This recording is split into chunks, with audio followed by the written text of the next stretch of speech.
we've been given this opportunity, and the story real quick was we're just not on our radar. You know, at the vision offering in November, we were saying, you know, we give this, and we're going to save and pray that God opens the door. Well, people gave, and one day there was the owner of the property. He was actually not selling, never interested in selling.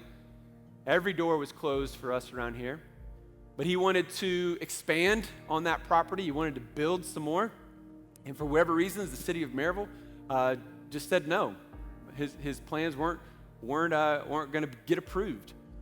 And so the contractor that was helping him through that process was there with him. And when he got denied, he said, well, I might just sell this place.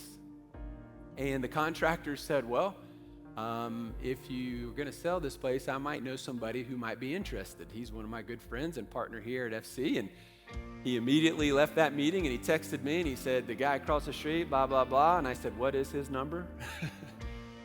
I immediately called him that day and got one of our elders involved who's really good at business deals and working with him, created a deal to where we can have this property for $1 million. It's going to cost us about another $75,000, we estimate, to actually renovate the space. It is an older building, but so we're looking at, you know, $1 million, $75,000 to renovate it.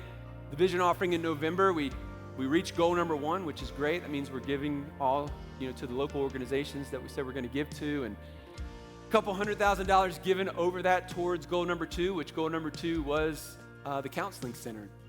And so we are a long way from accomplishing that goal. And we've got to make a down payment. We've got to get some type of shuttle bus to shuttle people across the street.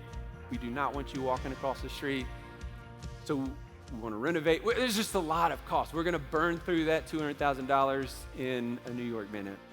And so, never done this before in 15 years of our church. We've only done one offering. We don't collect offerings for, you know, people in need from this place to that place and do it all every month like a lot of churches do. We just said we're going to do it once a year. We're going to give to the vision. But this is not necessarily a second offering, kind of is, but it's just the same offering that I want to just encourage you to give again to. And some of you maybe have been waiting on actual opportunities like this, and so for you, you're like, okay, this was what I was waiting for. We actually have something tangible. It's right here. We can do this. And so maybe now is your time to give, and maybe you didn't give back in November. I'm just asking you to give towards this because we need it. We're supposed to close on June the 1st, and we're gonna have to raise some money in order to do this. I believe God wants us to do this. Obviously, He wants us to. This is exactly what we've been praying for. It's land to park on. It's a building that we can start counseling in immediately. A counseling center is kind of like one of the most evangelistic methods that we could actually use, because when you think about it, most of the people that we're going to see go to that, obviously a lot of our people will, but a lot of people in the community are going to be using this thing, and they're going to be lost, they're going to be broken, maybe addicted to drugs, marriages, all these things that they're dealing with, and they're going to come to us asking for help.